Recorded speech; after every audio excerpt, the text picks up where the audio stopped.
Well, hello again, everyone, and welcome to our latest webcast that we're bringing you from Travel Weekly in 2023. Very excited to be joined today by Niel Alobaidi, who is, of course, the Chief Executive of Newmarket Holidays. How are you? I'm very good, thank you. Great. Well, it's so good that you've joined us today because you've got some exciting news that you've just announced. Tell us all about it. Yeah, so we've been working very, very hard over the last 3 months, possibly a bit more than that for some of the teams, to look at our brand proposition, look at where we sit in the market, and embrace the fact that obviously it's been 3 tough years, and coming out of that. And we've got a little bit of a brand relaunch, refresh, transition. We struggle a little bit where to place it. It's certainly more than a refresh, but it's embracing our history and our tradition, and it's taking our brand to a new place. Just tell us a little bit more about, you say it's a bit of history, but what does it entail? So it entails a number of elements. Like I touched on there, one of our starting points was for everyone in our industry, it's been a really, really tough 3 years. Times within that were harder than others, but then we're coming out of it as an industry and as a brand and as a business. And when we looked at ourselves, we felt that we needed something to get behind. This is a new start almost. It's a phoenix from the ashes. That's probably too strong because I don't think we're ever quite there, but at times it felt like that. So this is to celebrate ourselves and our industry and our customers coming back out of it and growing. We then started to look at more detailed reasons for changing the brand proposition, because that's in itself is not necessarily enough of a reason. And when we started to look at how we've transitioned as a brand, this brand that our old brand proposition has been around for quite a while now, and was around in 2018, where we had a large domestic coach proposition. In fact, back then, about 50% of our passengers were domestic coach. And within that, only long haul was 7% of what we sold, and our average selling price was under £600 per person. Wow. When we looked at where we are now, we don't sell that coach. We closed down the domestic coach proposition. Long haul is now about 24% of our passengers, but nearly 50% of our revenue. Wow. Our short haul business has come up. We've really worked on the quality of that. And because of all that mix change, our average selling price now is probably over £1,300 per person. So we're more than double because of our change in who we are. And with that, our customers changed, what we sell has changed, and we as a business, how we operate has changed. So we started with this, we want to come back out of the pandemic and all the challenges and a restart. But then we looked at ourselves and we thought, do you know what? We're not the same business anymore. So now is a great time to really take this forward. So I guess this new brand proposition, and it is a new brand proposition, it's not just a logo, it's the colours, but it also feeds down to a new vision that we have. We now have a vision where we want to be recognised as a leader in wishlist holidays. We want to provide incredible shared experiences for groups of like-minded travellers. That's something that we internally are starting to embrace that message, and it's driving the products we want to create, how we want to demonstrate them, the content behind it, and the service we want to give to our customers. So it's reflecting that change, it's modernising the brand, it's hopefully going to give us a bit of standout from the crowd.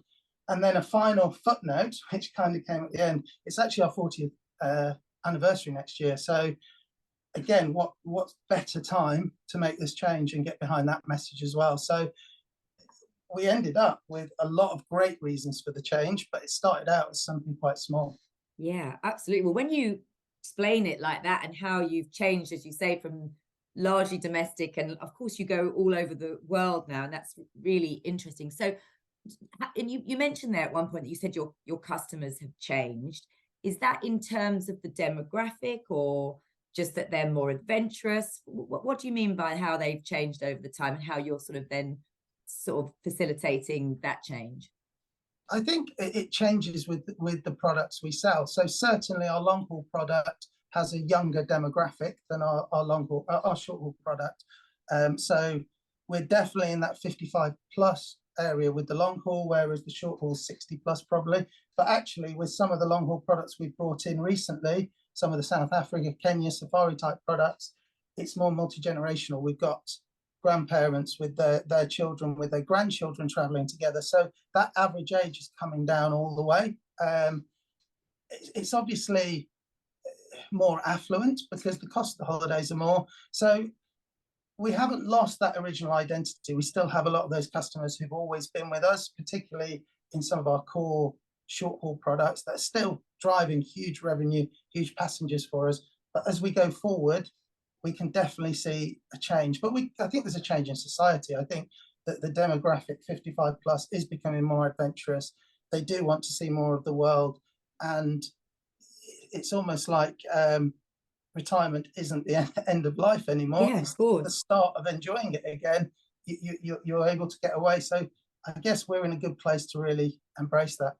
To really capitalize it, absolutely. And I'm sure your average selling price has gone up from that £600 that you quoted just a second ago. So in terms of what people are booking then now, we'll come on to a little bit of that, but are you seeing that people are spending a bit more, becoming more adventurous? Are they starting to be confident going a bit more long haul or going for longer durations? Are you seeing any trends emerging? Yeah, definitely. I mean, it's pretty inconsistent. In the last couple of weeks, we've seen lots of Costa Rica. We launched a new Mexico product, which has sold really, really well. It tends to be what we're seeing more than anything, more offer-led than we've seen in the past. Our short haul is definitely selling later than it has done in the past, and we're really interested to see what will happen in January, Feb. I think we are expecting to see much more of a late market, but probably more of a drawn-out peak rather than the traditional very spiky January. We're expecting to see things get drawn out a little bit more into February, potentially March.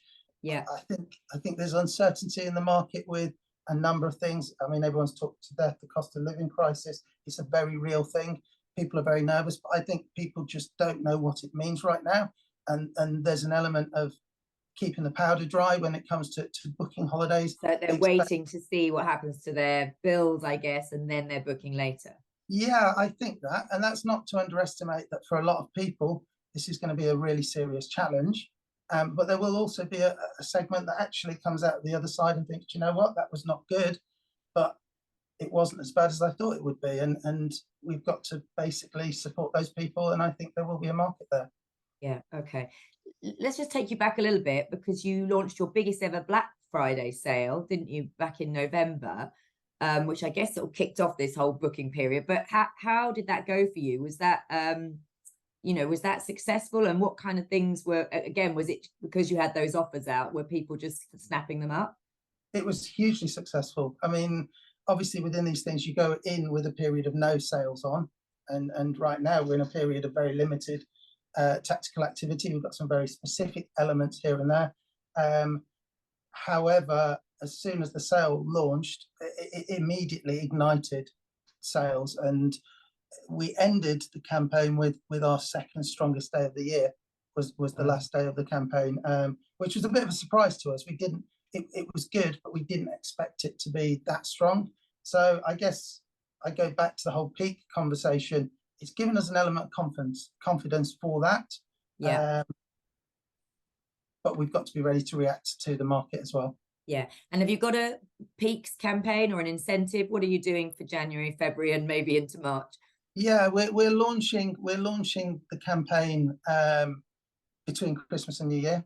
But the main campaign all launches with the rebrand, which is early January. And then that will run through to the end of February. And we've got lots and lots of different activities, some of it very much supporting this new brand relaunch. So there's an element within this, which this also supports, where we're recategorizing our products into what we call facets, but they're in segments, and it makes it easier for our customers to find which products suit more multi-generational, which ones are more active. So we'll get behind that through our campaigns as well. Have you categorized them like that before, Niel, or is that a new thing? No, certainly never to this degree. So all our products will now be categorized into groups, and they can cross over. So you can have an active multi-generational holiday. You can have something that's great for a single traveler that is also food and good for someone who likes their food and drink. Yeah. So we've got a number of categories within that. It helps our customers and our travel agent partners to find more easily product that will suit them. And what we've seen in the past is we've had customers who have been more strongly long haul, but not necessarily as much short haul. This will help customers find products that might match what they like in a short haul holiday. So we can see a real opportunity, and the marketing will follow that, but it will also help us to redefine the products we create, because we'll be able to see what our customers like. We'll be able to talk to our travel agent partners, talk to our customers, and evolve some of those categories and make them into a much clearer, stronger proposition. So again, this folds into the brand relaunch. I think what's really important to say about it, this rebrand is not the end point, it's actually the start point. Right. And we very much see it as supporting all these future initiatives, growing our long haul, transitioning our short haul, helping us find these new groups, multi-generational, premium, a more quality product, a more active product, and building them out into their own identities, and then building our marketing around it and our new product around it. It will evolve as you learn what kind of works, and you'll adapt the whole brand proposition around that. Absolutely, yeah. All right, sounds brilliant. Now, you mentioned a little while ago, you said you put Costa Rica on and it sold like straight away because it was obviously an exciting new destination, but you've been adding dates and new tours and things. I think we've written stories about you adding in Africa, Latin America, Egypt, coming back strongly. Obviously, the e-tourist visa coming back for India was a big boost for that part of the world. So let's just talk a little bit about that, because that sounds quite exciting what you're doing there. Yeah, so we've got lots and lots of new products. We've got, as you say, there's a new Ecuador product that's just launched that works really well in a similar way to that Costa Rica product. There's a new Mexico product that we've not had on the Yucatan, but with a touring element to it that's going very strongly.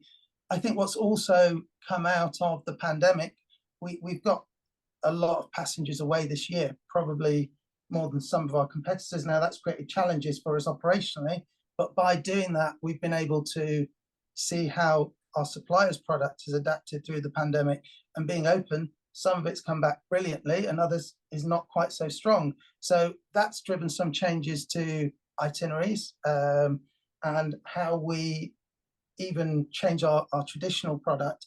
So we're doing a lot of work for next year. A lot of it is, there's a lot of new stuff that you touched on, but then there's also within our existing product portfolio, there's been a lot of work in taking that upper level, changing it, making the itineraries work. Aviation's changed a lot, so we're having to fit around that a bit more, and that's refreshed that side as well. So we're really excited about next year. Yeah, I mean, that point about aviation is interesting. I think you made it at the ATAS conference as well, because it was very challenging, wasn't it, to run touring programs when you just couldn't get the flight schedules that you were used to. So has that eased a bit going into 2023, or have you, it sounds like you've had to kind of adapt really to around those sort of restrictions? It's eased by multiple proportions since the really tough times. Yeah. It's not what it was before the pandemic. Airlines are changing. They're bringing a lot of it back, but then they're also changing. They're similar to us. They're using it, I believe, as an opportunity to rethink and bring something slightly different in a lot of places. So the stuff that always worked is coming back, but the stuff that probably wasn't as clearly successful, it is changing, and that's forcing us to change. But that's all, I guess, coming back from customer demand. So the airlines are only changing because it's what customers want, because if they wanted it, they'd do it, which then forces us to recreate the tours in a way that fits the customer again. So it's not a bad thing. It's probably just a lot of work. It's a lot of work. It's a lot of work, and we can't pretend it's not been hard for the team. They've had a tough 3 to 6 months, but we're now there. We've got it all to a point where we're launching the new brand. We've got the new products on sale, and we can start looking forward at marketing it and presenting ourselves in this new light. So yeah, it's so exciting. Stuff. So exciting. Now, you mentioned agents, we mustn't forget them, and you also mentioned that 3rd of January is the date that the brochure goes out, etc. So what will your team be how will they be communicating that to the trade, and how are you going to want them to get behind this? I mean, we've got an additional, we're adding a person to our trade team. We have a great group of people who have really strong relations with their agent partners. And we've seen our agent growth come through phenomenally this last year. It's been our biggest growing channel. So we're just going to leverage those relationships and keep those discussions going, supporting wherever possible. We're hugely grateful to our travel agent partners for supporting us through some of the tougher times. And we're also really proud of the growth that we've been able to deliver and share with them. I think this is just an opportunity to build even more on top of that. This should be something we can all get behind and have those conversations about. We always want to learn from our agent partners. It's an easy way to hear from them, but also their customers. We believe this is going to be very, very exciting for everyone. Yeah. I mean, what do you think you've done differently? Because obviously you won the Global Award back in January last year. You won the SPAA award, so Scottish agents voted for you. So is it because you're now working with more agents, or are you supporting them in a different way? What is it that suddenly made you, because they're saying you're the best touring and adventure operator to work with. So why do you think that is? No pressure and that was all before you've done the rebrand, of course. So yes. I think there's no one single answer. I say we've got a great trade team. We really do. That they're so good in that relationship managing, and that isn't just the easy conversations, it's the hard conversations. I think we have a business that is small enough to be family-ish, but large enough to support a large operation. So everyone gets behind the problems to fix them. And that goes through every single role within the business.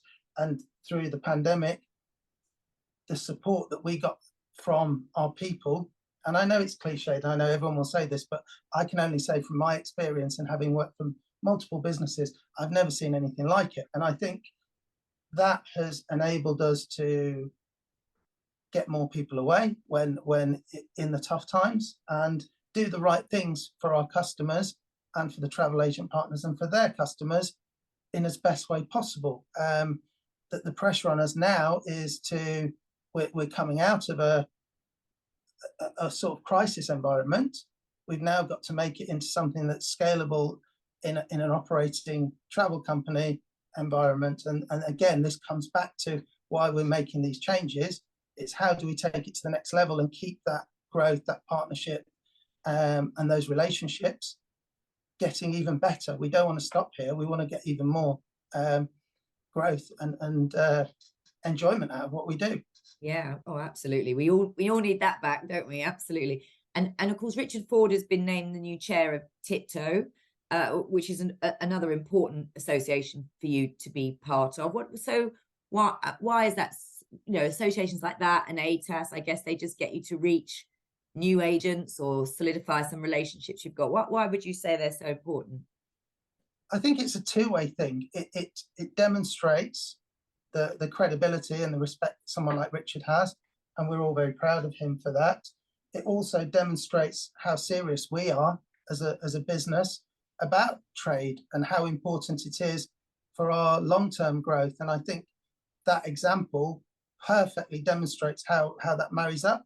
And again, it's why we need to keep going on all this stuff and keep growing. Yeah, absolutely. Well, we wish you all the best. 40 years. I mean, I'm expecting a big party, Niall. I don't know when that's happening. Is that part of the plans? There's lots and lots of things planned over the next year to get behind that. I'm sure there will be a party.